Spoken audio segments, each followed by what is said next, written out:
Today's daf we're going to be learning is Avodah Zarah daf Hey. Today is actually a very exciting day for Hadran. We are launching our new website, which has been about a year and a half in progress. And thanks to Rabbi Gould, without which we would not be having a new website. So we very much appreciate his generosity for dedicating the website in memory of his wife, Carol J. Robinson, of 50 years, and was also a daf learner. And we're very excited. So thank you. And the new website is going to be more smoother, smarter, more personalized experience. You'll be able to get notifications for things that you want notifications for, not for things you don't want. You'll be able to subscribe to your favorite shiurim, the weekly ones, or the daf. You'll be able to do all sorts of different elements, track your progress. It's designed more it's not just daf yomi. We have lots of other different things on the site that one can do. You can learn a masechet at your own pace. Will be a much smoother process. You'll go back on the site. They'll tell you what daf you're up to. So we're very excited. It's likely the site's going to be down for perhaps an hour or two this morning, around 10 o'clock Israel time. So be prepared. If you can't get in, don't worry. It'll be back on track soon. And we'd love to get feedback. What's good, what's working, what's not working. Obviously, there's going to be bugs because that's just what happens. So please get back to us. Write to us at info@hadran.org.il with comments, feedback, positive, negative issues. So it's very important for us to hear from our learners about the experience. So that's number one. Number two, there's no regular class tomorrow because it's the siyum. We'll be learning the siyum. We'll be learning the daf in the evening at 7 p.m. Israel time, whatever that time is by you. Remember, take note, it's a different time than we usually do the siyum. We're doing a back-to-back, first English, then Hebrew. And anyone who, the program I've already talked about in English, if you want to join the Hebrew, particularly at the end, there's a special talk from Shira Dishon, a mother of a fallen soldier, Eitan Dishon, who's going to talk about her experience in the wake of his death, of coming to learn daf yomi, and it'll be a very special talk. So if anybody wants to also join the Hebrew, feel free. The registration's on the Hebrew side of the site. You can get a Zoom link just like the English. Okay, that's all our intro for today. Today's daf. Oh, and one more thing, Horayot, we're going to be learning. Okay, and as I mentioned before, also we're having a big event at the end of Horayot. It's a 13-page masechet. Great opportunity to get someone to learn a masechet. Ending Seder Nezikin, so we're having a big siyum live in Jerusalem for anyone who's around who wants to join. It'll be in Hebrew, but all invited to join for those who can make it. And it'll also be Zoomed, and it'll also be in English Zoom the night before, so everything open to everyone. Okay. Today's daf is sponsored by Lisa Alone in the honor of her steadfast chavrusa randame. May God grant us many more years of great learning together.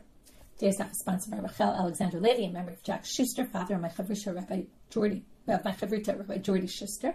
May his memory be for a blessing. And today's daf is sponsored by Anam Dicker in honor of Caroline Hofstetter Dicker on her birthday. Okay, we will get started. So we're in the middle of this concept of niguv. Okay, we're talking about kashering wine presses. As I promised, soon we're going to get to kashering in general, vessels that we use for cooking from non-Jews or for non-kosher food, and we're going to get to that. So what we learned yesterday is there's something called niguv, and now we're trying to understand what niguv is, and we basically talked about that it's water and ashes. This is where we ended yesterday. We ended a little into today's daf. One said water, one said ashes. We said obviously they both say it's both because the ashes are the cleansing material, the water is what you need to clean it with. And just each one focused on a different element because each one was actually talking about the one that goes first. Which one goes first? Well, it depends. One was talking about a wet wine press where then you add first the afer. I thought today a good way to think about this is when you wash your face. If your face is already wet, you can start with soap. If your face isn't wet, you have to start with water, then soap. Pretty simple. So Rav said b'mayim because he was talking about when it was dry, and then you have to add water first, and then you add the ashes, and obviously at the end you have to add the water. And the other was talking about when it was moist, and then that was Rav Barachana said once it's already wet, then you add just the afer first, and then you do water. Now we're going to see a machloket between Rav and Shmuel, and the way it's going to work is we're going to have two different versions of the machloket. In one case, they really have a machloket, and in the other version, they actually don't really argue. It's just kind of semantics, how they say it. So, Itmar, it was said, usually intro to a machloket between a Moraim, which is what we're going to have here. I'm on the third line of today's daf. Bei Rav Mishmei de Rav, and the Bei Midrash of Rav, they said in the name of Rav. This usually happened after Rav died, in the Bei Midrash where Rav was the teacher, right? So his Bei Midrash said, oh, this is what Rav said. Tarte tzlat. Okay, very unclear statement. 2, 3. Okay, what does that mean, 2, 3? Well, we already discussed that there were two different types. There's one that's moist already, wet to begin with, and there's one that's dry. So if it's already wet, then you only need two stages of the process. You put ashes in because it's already wet, and then you put water. 3 would be for the dry one, where you have to first add water, then ashes, then water. Okay, that's the first opinion. So it's very simple, niguv. Water, water, or just ashes, water. But Shmuel amar tlat arba'eh. Shmuel said you need 3 or 4 processes to do. Why? Because he disagrees with Rav. He says you actually need to wash it twice. That's like the shampoo says, do this twice. So his big question, was that just a marketing thing to get people to use up more shampoo, right? So repeat. So that's what he basically says, repeat.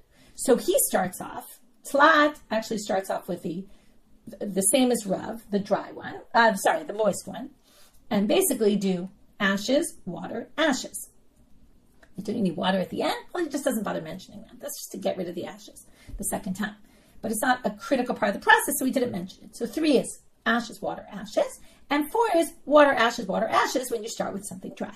So the main difference between them is, do you need to do the process twice or once? Okay. This surah matnu hachi. This was the version, they learned the sugya in the surah. But in Pupidita, matnu, they had a different version of the machlok Rav and Shmuel. Be Rav amresh mishmei Rav tlat arba'eh. Shmuel amar arba'eh chamesh. They add to each number 1 more. So Rav is 3, 4, and Shmuel is 4, 5. So what could this possibly be? Well, if we say 3, then we start with ashes. Again, we're starting with wet, because otherwise the one that's going to have less is always going to be the one that doesn't need the water in the beginning. So it's the one that's already moist. Ashes, water, ashes. Notice in this one, he's got the ashes twice. And this time, Rav is the one who doesn't mention water at the end. 4 is water, ashes, again, ending with ashes. Okay, no water at the end, but again, obviously we need water at the end. And Shmuel, who adds 1 more to each, just simply adds the water at the end. And that's why the Gemara is going to say v'lo plige. They actually don't disagree in this case. They both think that you need a double process of water, ashes, or ashes, water. But Mar kachashev maya batchayim, Mar lo kachashev maya batchayim. One mentioned the water at the end, which is Shmuel, and Rav didn't bother mentioning the water at the end process. Now, why is this? If I teach you how to wash your face, I would tell you, okay, if your face is dry, you have to start with water, then, put the soap on, then rinse it off. Theoretically, I really just need to tell you how to soap it. I don't really need to tell you how to rinse it off. Isn't that kind of obvious?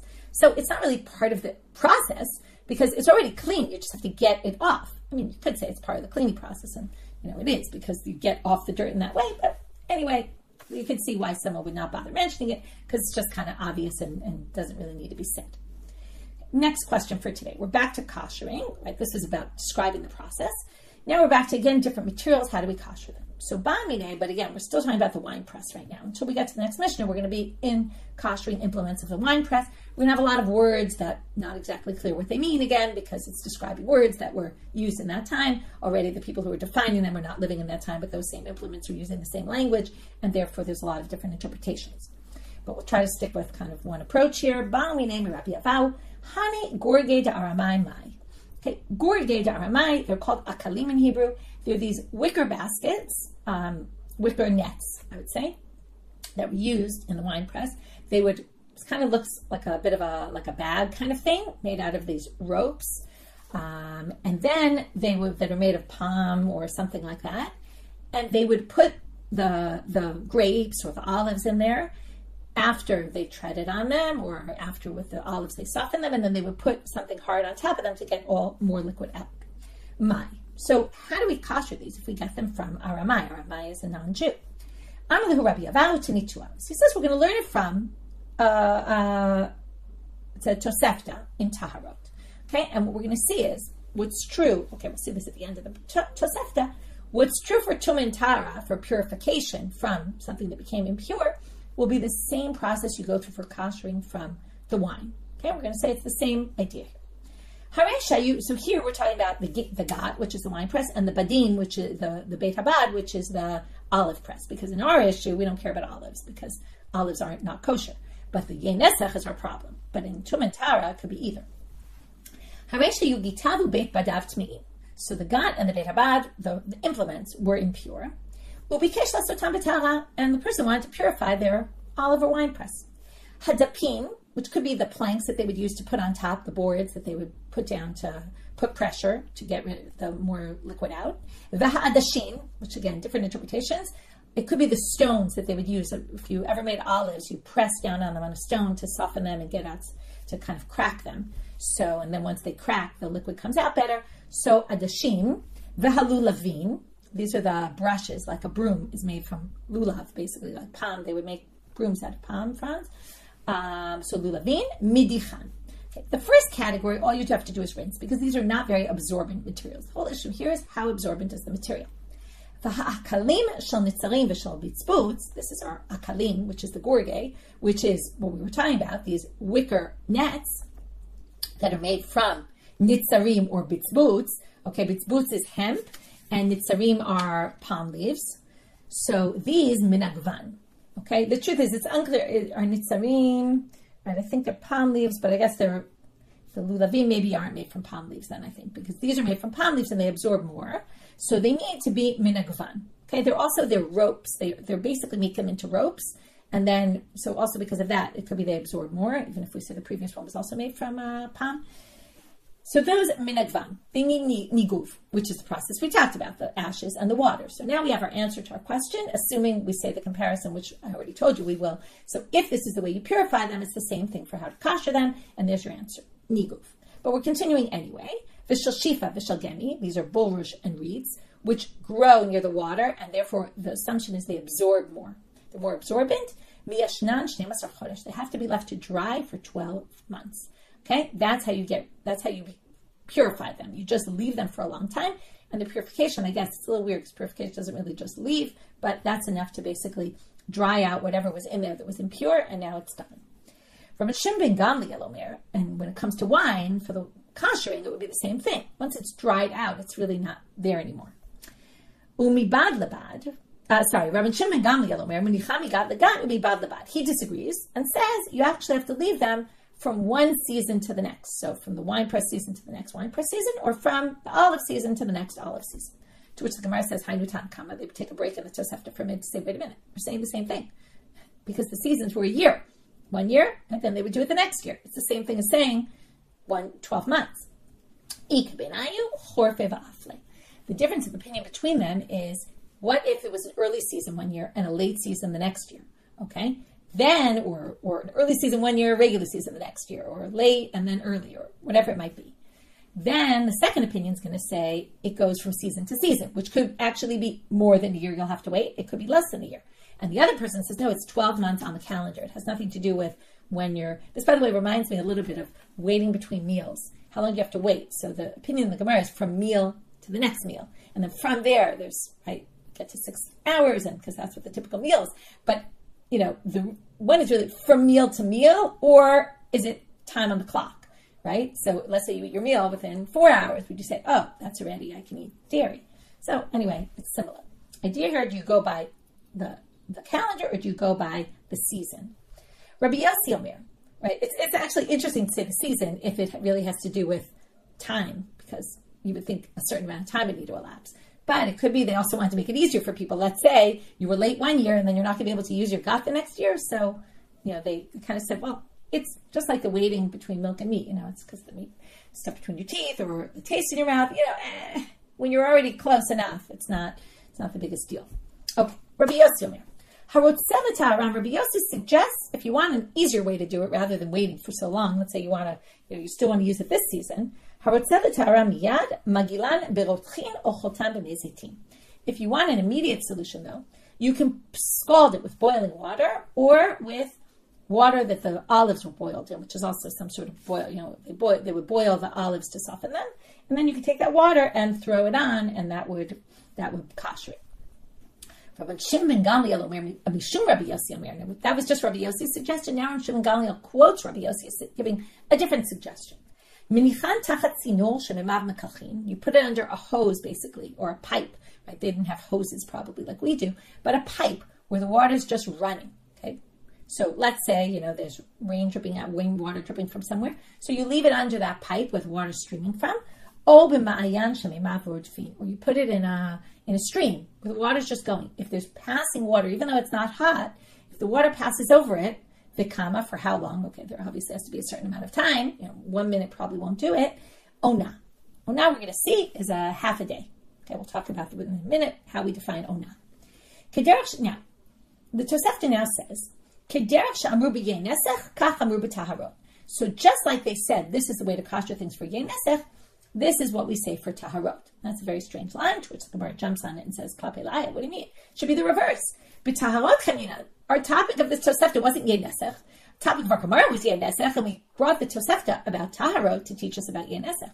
So now they say, oh yeah, it's a mistake. The Tosefta was talking about taharot. It wasn't saying, just like you can do this for yenesech, you can also do it for taharot. They actually said, Ela kederach shamru b'taharot, kach amru b'yenesech. So the Tosefta said, just like these are the rules for purifying things, this is also the way to kasher wine, things that we use for yenesech. This is how you would do it. Okay, and then we have our answer to our question. So we learned a lot of other things in between that we really weren't looking for. The main thing we were looking for was this line, akalim shel nitzarim v'shel bitzbutz min hagvan, niguv, which is the ashes in the water. That's why we brought this, and we needed that last line to tell us what was true for Tum and Tara is the same for yenesech, and there we have our answer. But with that, we learned that there's different materials and different things that need different processes of kashering from the wine. Now the Gemara wants to know, kama onah, as I told you, we get back to this, how long is an onah? And you might know this term from nida issues. If not, we're going to get there soon. And we'll learn about what an onah is and what the relevance is for nida. But Amar Rabbi Chia bar Abba, Amar Rabbi Yochanan, o yom o laila. Either a day or a night. Okay, so it's a half-day period. Rabbi Chana She'ina, V'amar la Rabbi Chana Bal She'ina, okay, a little debate what his name was. Amar Rabbi Bar Chana, Amar Rabbi Yochanan, he quoted Rabbi Chana who said the name of Rabbi Yochanan, Chetzi yom v'chetzi laila, half a day and half a night. Okay, so let's talk about this machloket. Amar Rav Shmuel bar Yitzchak v'lo pligi, another one. Oh, they don't really argue. They're just saying different things, but they're saying the same thing in different ways. Habit kufa nisan v'tishrei, habit kufa tamuz v'tivei. We all know that days and night change within the year, right? There's certain times in Nisan and Tishrei, that's when everything's basically even, and you're going to have the same amount of hours during the day and the night. So the one who said day and night was talking about when the days are even. The one who said 12 hours, half day, half night, is basically saying 12 hours, and that's because that's in a day when the day and night is not half each one. Right? One is longer, one is shorter, right? Whether it's the summer or the winter, and therefore said half day, half night. If you take half the day and half the night, no matter how long the day is, no matter how long the night is, you're going to get to 12 hours. So they basically both think it's 12 hours. They just said it in a different way. So as opposed to the previous machloket with the year or next season, where we actually said that's different amounts, here we're actually going to say this is the same amount. I'm Rav Yehuda. Getting now to other implements, and it's going to be similar. Hane Ravke da Aramai. Okay, the Ravke are these strainers that they would use to strain the yeast from the wine as it was fermenting. So these strainers, it depends what they're made of. Demazia, if they're made of hair, they don't absorb a lot. Midichan, you rinse them in water. Da'amra, if they're made of wool, minagvan, then they need the washing with the ashes. Dikitana, if they're made of flax, they're much more absorbent. And then miyashnan, you have to leave them for a long time. Vi'ika kitre, okay, miyashnan, we assume it also means that 12-month period. I'ika kitre, if there's knots in them, presumably we're going back to the case of the wool, because if you leave it for a year, it doesn't really matter the knots. It's really not going to be in there anymore. If you just rinse them, and if it's hairs, very thin, we don't really have to worry about it. But if it's that middle one, the wool, and you want to do the niguv, you're going to have to take out the knots. You have to untie them before you do it. Otherwise, the wine's going to get stuck in there. Hane dikule v'chalata daramai. These are baskets and strainers of Gentiles. Dechaite b'chavle ditsuri, that are made from ropes made out of palm fronds or palm branches. Midichan, you rinse them because again they don't absorb a lot.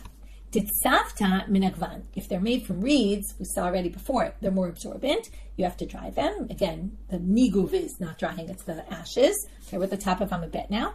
Dikitana miyashnan, if it's flax, then you leave them for the year. That matches what we saw before.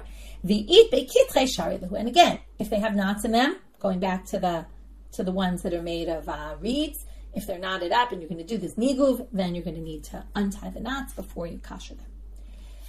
Now we're switching a little bit topics. We mentioned before Tum and Tara, and now we're going to talk about Tum and Tara also, and another thing that takes place in the winepress. So it's connected in two ways. It's talking about a winepress. It's talking about some topic we mentioned, peripherally, Doesn't really have to do so much with kashering, but it does have to do with fixing some sort of issue, or what kind of issue is going to create a problem. And from here, we're going to finish this section. Itmar. So we have a wine press. It's full of clusters of grapes. And we have an Amaretz who puts his hand in. Remember, Amaretz, there was always a concern that they were impure. We assume most Amaretz are impure. They didn't keep the standard of purity like the Chavirim did. Now, they touched this cluster. Okay, you would assume just the cluster is impure. They didn't touch anything else. What's the problem? What happens in a gat? Well, there's juice in the bottom of the gat. There's liquid. Whatever's coming out of the grapes is sitting. So we have clusters of grapes sitting in a liquid.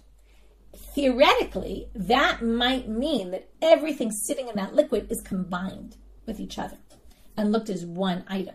So like if I, for example, touch liquid, we talked about this before in the Ashborin, you have a pond and then part of it becomes tamei, the whole thing is tamei. So now if we have clusters of grapes sitting in a liquid and we are tamei, one cluster, is everything tamei or just that cluster? Or we're going to see no one really thinks just that cluster. So let's see. Rabbi and Rabbi Chia, we don't know who said what, but they have a machlok. Chadamar, one said, Eshkol kosvivotav tme'im. That cluster and all the clusters in close proximity to it, and that's right up against it, are also impure. V'cholagat kula torah, but everything else in the wine press is pure. V'chadamar kol hagat kula nanitmea. And the other one said, no, the whole gat is impure, everything in it, because the liquid connects everything as one. So now they want to know. They're going to ask a question on the first opinion. Ulamad, from a different source, from a Mishnah in Tarot. If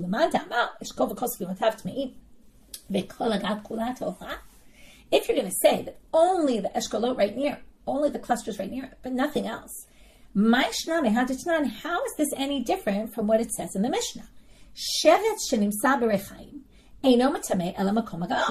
Now here we're talking about Tumah and Tara. We have a sheret, it's a dead creature that passes Tumah.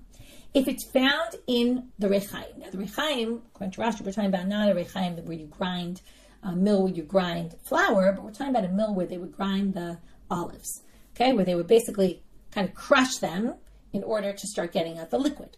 So if you have a sheretz in there, where again, what do you have?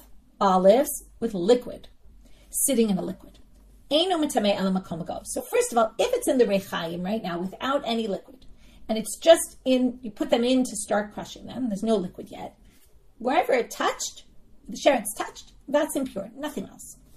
But if there was already liquid coming out of the olives, and it was sitting in liquid in that crusher, hakol tamei, everything is impure.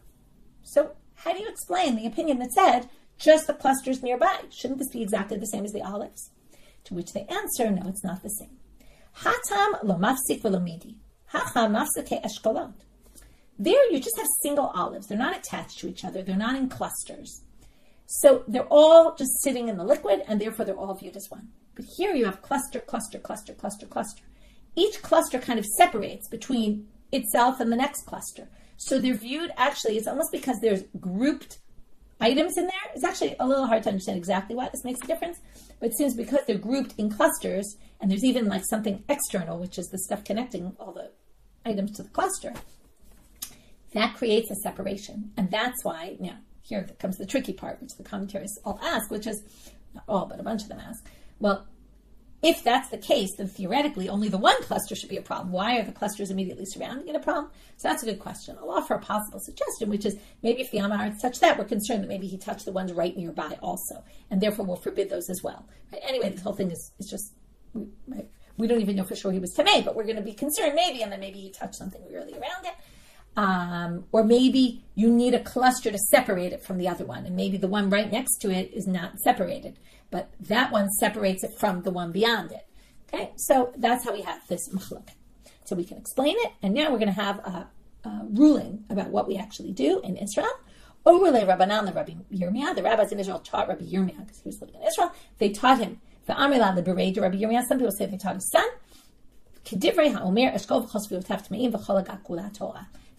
This opinion that we actually had difficulty with, in the end, that's the way they paskined in Israel. Don't know how they paskined anywhere else, but in Israel they said to Rabbi Yirmiyah, this is, or maybe to his son, this is what you should do. Only right? Maybe he asked a question, we don't know, but maybe it was a case that happened. Only the eshkolot, the clusters around, they're not all viewed as one continuum. New Mishnah. From here we start the last topic of our Masechet, very exciting, laws of kashered. Very interesting topic. Already, from the first line of the Mishnah, there's already some disagreement about how to read this Mishnah, which makes it interesting. One of the key topics I know in my house with my kids, there's this huge confusion between kashering and toveling, and what's the connection between them, and how do they fit together, and where they learn from. In fact, they're actually all learned from the same pasuk, which makes it super interesting. And we're going to learn that today. We're going to see the source, and you're going to see why people confuse them a little bit, because it is a little confusing, and we're going to try to make order out of it. So the situation is, right, not like nowadays where normally the general situation would be if you need to kasher something, usually it's because you mess something up. You don't usually buy an already used pot from a non-Jew, although you could go on vacation and want to kasher something, that was used by a non-Jew, that for sure. But here we're talking about purchasing. It's less likely you're going to purchase a used item, but it could be you did that. So you purchase a used item from a non-Jew. Remember the whole source for this? Let's just talk about it. Where does this come up? In Bamidbar, chapter 31. This is war with the Midianim after the whole story with Bilam, which led to the Baal Peor and all that. And then they have this war later on with the Midianim, and they end up with all their stuff. Okay, so they didn't actually purchase them. They took them in war, and they have all these vessels. And then they get a commandment, what you're supposed to do to kasher the vessels. I'll read you the pasuk first. Kol davar asher yavo ba'esh, taviru ba'esh. Anything that went through fire has to be brought through fire. V'taher, and it will be purified. Ach b'mei nida yitchata, but it should go in waters of nida. We'll talk about that. Sounds like mikvah. V'chol asher lo yavo ba'esh, and if it didn't come in direct contact with fire, ta'aviru b'mayim. Meaning, if you cooked water in it, boiled water in it, then it should be boiled in water. If this is how you kasher. Kibol-o, kach-poto. The same way it absorbed, that's how it spits out. So if it absorbed it through cooking something in water, then it goes out that way. If it was with direct fire, it goes out with direct fire. Now it doesn't mention what if it was never used for anything hot at all. So there's two ways to read this first line of the Mishnah. The Mishnah talks about three situations. The pasuk talked about two situations. Fire, water. The Mishnah is going to go like this. If you buy a kli tashmish from an ovei kochavim, if its general way is to put it, is to tovel it, then you tovel it. Okay, what does this mean? Are we talking about toveling in a mikvah? Are we talking about rinsing it? The simple reading of the Mishnah, you'll see why in a minute, is if it wasn't used for hot and it was used for cold, then all you have to do is rinse it. Now, it's a little weird to use the language of tefillah by rinsing, which is why some of the commentaries say, no, what they mean is if it was used for cold, you don't really need to kasher it. Of course you need to rinse it. Like that, we don't even need to say that's obvious. I mean, just in case it had something left on it. But you just need to rinse it, and then you need to tovel it. Now, the only thing it needs is toveling, because it doesn't need kashering, but it does need toveling. Toveling is a separate thing. But most people think the simple reading of this Mishnah is not talking about toveling at all. And it uses the word ladbil as to dunk it in water, which means rinse it. Okay?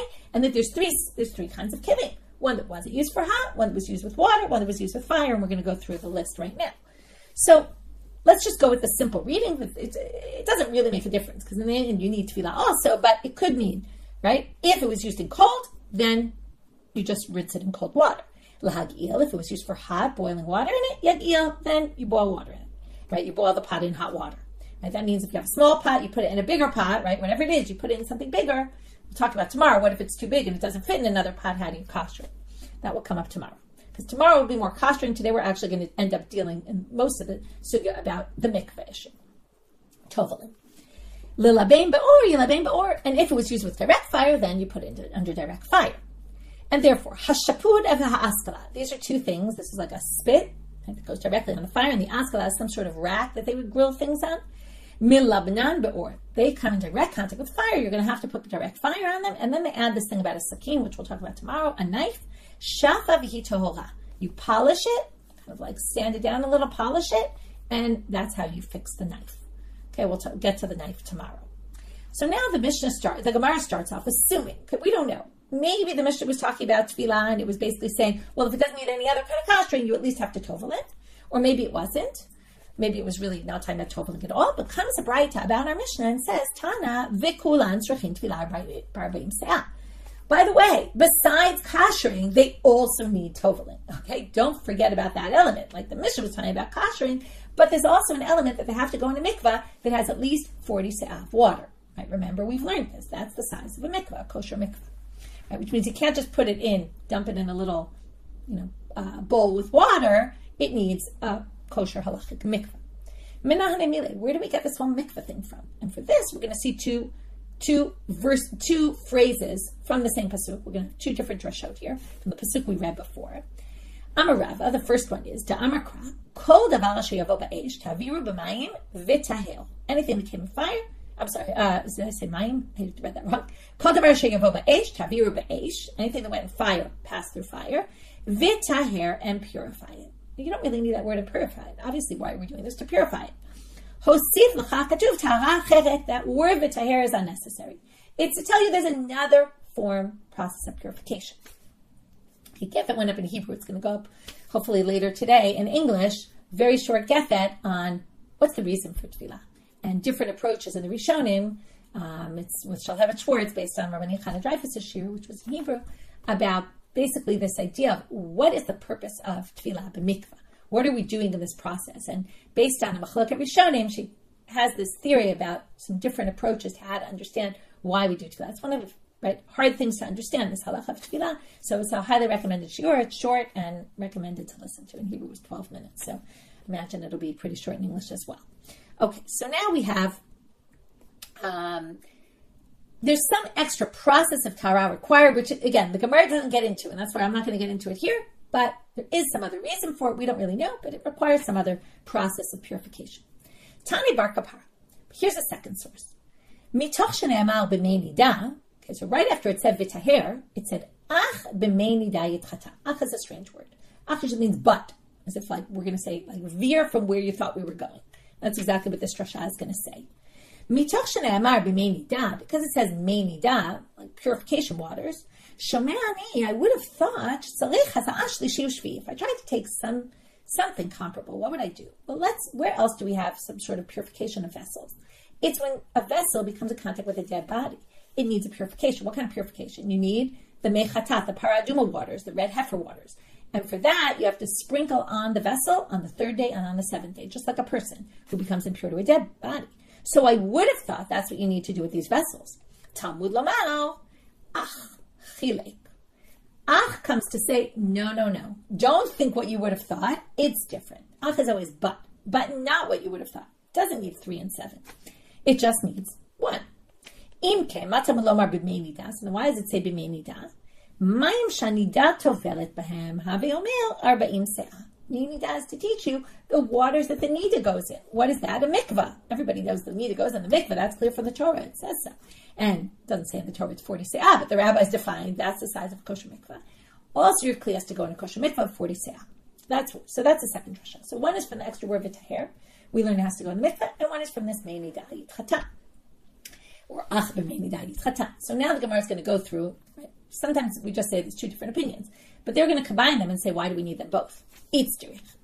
It's derech l'michtav v'taher. It's derech l'michtav b'mei nida. We actually need them both. Why? Ikata v'taher hava amina v'taher kol dehu. Kata brachmana b'mei nida. If you had just taher, I would have thought you purify it in any way, like put it in some water. Kata brachmana b'mei nida, so that no, it has to go in a kosher mikvah, 40 se'ahs worth. V'ikata brachmana b'mei nida hava amina harev shemesh k'nida. If you just said b'mei nida, I would have thought that all the laws are like a nida. Well, not everything, but what's true about a nida? Now, nowadays, nida go to the mikveh at night. That's because of another issue, because all women in nida now are safek zava. We'll learn all that when we get to nida. But the nida, according to Torah law, goes to the mikveh on the morning of her 7th day. And when the sun sets, according to the Torah, she becomes pure, which is when the 3 stars come out. So you might have thought that when I put a vessel in the mikveh, it's just like a nida. That I put it in any time of day, but I have to wait until sunset, until 3 stars come out. Therefore, kata brachmana v'taher la'alter. The word v'taher is additional to say it's not completely like mei nida, because v'taher, it's immediately tahor. And that's why we need both. Now, here's a funny line, because we normally think in our life, we think of tefillah kelim, when does it come up the most? You buy something in the store, you have to take it to the mikveh. So it's new vessels. To the Gemara, that was not the obvious case. The obvious case was you have to do tefillah b'mikvah if you buy a vessel from a non-Jew, a used one, because that's what the Torah was talking about. They took these vessels that the non-Jews used. They had to do two things to them. They had to kasher them, and they had to tovel them in the mikvah. Okay, one of the things that comes up in Gefet is this machloket, whether the tefillah has to be first or not, and that affects a little bit about how you view the process of tefillah. But again, I'm not going to get into that right now. But basically, it needs two processes. This used vessel. So comes Rav Nachman and he says, what we usually think of tefillah is, Amar Rav Nachman, Amar Rabbi Avahu, afilu kelim chadashim b'mashma.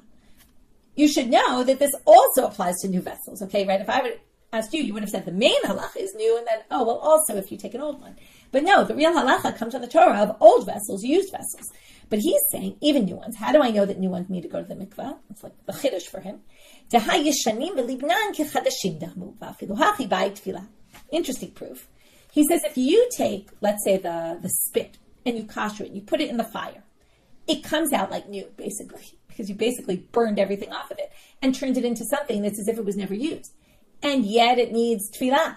So the fact that something that was old that's like new needs tefillah, obviously something that's new would also need tefillah, because they're basically one and the same. That's what he says. He says an old one that's kashered is like it's new. And from there you can infer that also new ones need tefillah in a mikvah. He says, if every new vessel, if you're saying it's this idea that even new vessels need, then anything I would buy, any vessel, like scissors, that's a zugah disarabla, scissors to cut cloth, would also need to go in the mikvah. Could you imagine? Every single thing we bought in the store would have to go in the mikvah, right? That would be crazy. No, we learn it from the parsha. The parsha, yes, it's true, it wasn't talking about new vessels, and we can learn from old vessels to new vessels, but we don't learn from old food vessels to new other vessels. So that, right, the whole topic there was things that they used for eating, and therefore it only relates to food-related items. Okay, next topic. Another thing we learn from the pasuk. The pasuk was talking about vessels that they were going to keep. So therefore, it only applies to vessels that you purchased from a non-Jew. Again, we're talking here not about kashering, we're talking about mikvah. Okay? Obviously, if you borrow a vessel from a non-Jew, you're going to have to kasher it if you want to use it. But, right, and like the case that was in the Torah. In other words, okay, aval she'ulin lo. If I borrow a vessel from a non-Jew, I have to kasher it, but I don't have to tovel it, right? Like I go to an Airbnb and I kasher the dishes in the place. I don't have to go take them to the mikvah. Okay, if I buy something new there that I'm going to use in their kitchen, I need to kasher it in the mikvah. I need to tovel it in the mikvah. But I don't need to tovel all their dishes in the mikvah because I'm just borrowing them. So now we have a situation. Rabbi Yitzchak, this is actually a little off topic, and then we're going to come back to an outgrowth of this question that comes out of this. So we kind of have this other, the order's a little strange here. In fact, in my summary, I ordered it differently because it didn't make sense to break it up like this. Rabbi Yitzchak bar Yosef Zavin Mana Demarda, he bought a vessel that was made of animal dung mixed with soil, mixed with dirt, and he bought this from an Ovei Kochavim, Savar Lahat Bila. He thought that he should go tovel it. Okay, what we're getting off now on the topic is what materials of vessels need toveling. So, Amr Le'alume Rabbanan, some rabbi, for Rabbi Yaakov Shmei, his name happens to be Rabbi Yaakov, said, L'didi mefarsha leminei de Rabbi Yochanan. I heard directly from Rabbi Yochanan, Klei matachot amulim b'parasha. The parsha there was talking about metal vessels. Therefore, this doesn't apply to things made out of soil and animal dung. So you actually don't have to tovel them. Amar Rav Ashi, Hani Kli Zchuchit. So Rav Ashi says, but also you should know that glass, if they break, you can fix them kind of the same way that you would fix a metal, right, by using heat. So it's actually like metal implements, and therefore glass vessels need to be toveled just like metals do. Kunya, what about glazed earthenware vessels? What's clear is that earthenware vessels for sure do not need toveling. Okay, they're not mentioned in the parsha. They're not, right? If they break, they're gone. You can't weld them back together. So there's a machloket. What if they're coated with a lead-based glaze or something that's a metallic? They have a debate about this. One said it's like it starts, which is it started out as an earthenware vessel, and therefore it's earthenware, and it doesn't need toveling. And the other one said kasafo. No, you added to it betel, and that's what's covering it in the end, so that's what's more important, and that's what determines. The hilchata kasafo, and we pass it actually, if it does have a glaze on it, that's metal or metallic based, then it does need a mikvah. Ibailahu. Now, as I said, we're going back now. We were talking about bought, not borrowed. What about if you got it as an item as a collateral? So you gave a loan to a non-Jew, they gave you a pot. Can you use it? Do you have to tovel it? Mashkanta mai. But this is very similar to many things we've seen in our Masechet, where somebody brings the example. He says, I saw a case with my father. He got an item as collateral from a non-Jew, a silver goblet. He toveled it, and then he drank from it. And I didn't know, though, is it because he views a collateral as if it's a sale, and therefore any collateral would have to be like this? You'd need to tovel it. Or because he could tell that when the guy brought him the collateral, he was never really intending to pay back the loan. He was basically intending that you keep the item as collateral.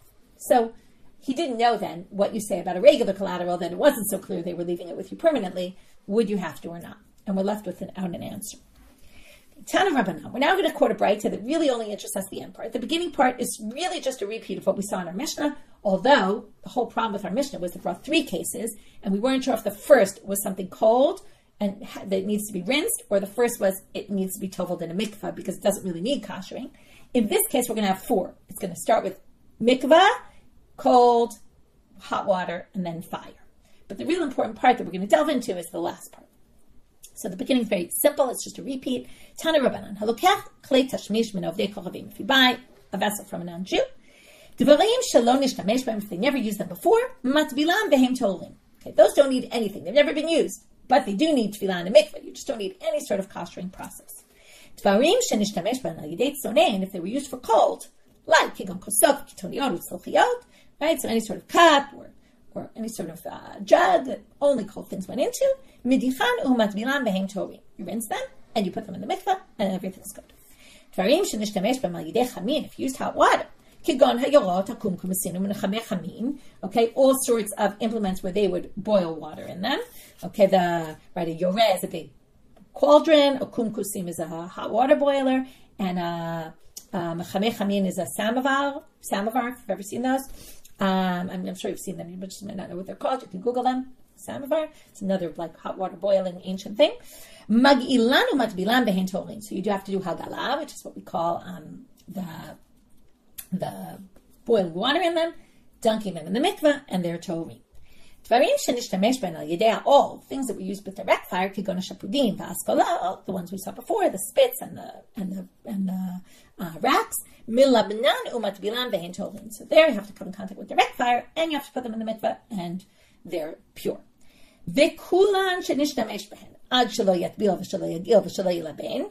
Okay, if you use them without. Now here the hadvalah is a little bit tricky. Most people think it means without washing it, if it was used for cold, without doing hagala, without doing libun, those 3 processes. Tani chada asul v'tani idach mutar. And we're going to end with dealing with this machloket. One says it's permitted, one says it's forbidden to eat the food that came from it.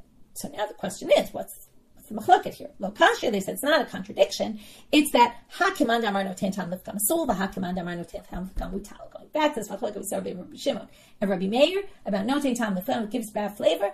If you bought it and you used it presumably after 24 hours, but it always gives bad taste. So if you already cooked in it, you shouldn't have. But if you did, you can eat it. That's if you say no tein tam lifkam is permitted. If you say it's forbidden, then you can't. That's Rabbi Meir. Now they're going to ask, and this is just a repeat sugya, and I'm going to go a little bit into tomorrow's daf to just finish this topic. If you say no tein tam lifkam is permitted, then why do you even need to bother kashering ever? Just wait 24 hours. So when the Torah said you have to kasher them, the Torah was actually talking about ones that were used within 24 hours. So that whole section, you would have thought, just wait 24 hours. Now they're saying, if you want to use it tonight, you just got your vessels, they use them already today, well, kasher them. Because then it doesn't impart bad taste yet, right? The point is, once time passes, it imparts bad taste. So wait, if you did it, you don't have to kasher? That would be crazy, right? I could go to an Airbnb. If it wasn't used in the last 24 hours, I don't even need to kasher it. No, they said, we're going to make you kasher all of them because maybe it was used within 24 hours, or maybe you'll think that if I don't have to kasher this one, I don't have to kasher that one. So we just make you kasher all of them. Ve'idach, last line. What if the one who said no tain tam lefgam is forbidden, what if they read the Torah the same way? The Torah was only talking about k'dera bat yoma. So why would they forbid k'dera bat yoma? Why would it be permitted? Why would only about yoma? Okay? Because why would you have to kasher that? Idach k'dera bat yoma nami mifam pagma. He says even that is no tain tam lefgam somewhat. Okay, and that's how he will read the pasuk. If you say the Torah is only talking about bat yoma, then he will say that's, and from there he gets to no tain tam lefgam is forbidden. How could you say that? No tain tam l'shvach. So he would say, no. Even within 24 hours, there's some bad taste, right? If you put it 12 hours later, it already tastes kind of bad. It's been sitting there a while, and that's how we read the pasuk. We saw this whole pasuk before. Okay, quick summary. And before I do the summary, I just want to remind everyone, I think I forgot to say at the beginning of class, there's no class tomorrow, because the siyum is, maybe I did say it, but there's no class tomorrow morning. Siyum is at night. We'll learn the daf together then. The first thing we did today was talk about niguv. What is niguv? What's the process of machlokah Rav and Shmuel? Or maybe there's really no machlokah, two different versions of their machlokah. From there we got into different implements of the winepress. How do we kasher them? From there we got to kashering in general. What's the source? Really, we talked about more so the source for kashering, but also what's the source for tefillah in the mikvah? What's the interplay between them and how they both come out of the same psukim, but from different words in the pasuk? And that's basically what we covered today. And we'll continue with this idea of kashering in tomorrow's class when we finish at the siyum. Looking forward to seeing you all there tomorrow night.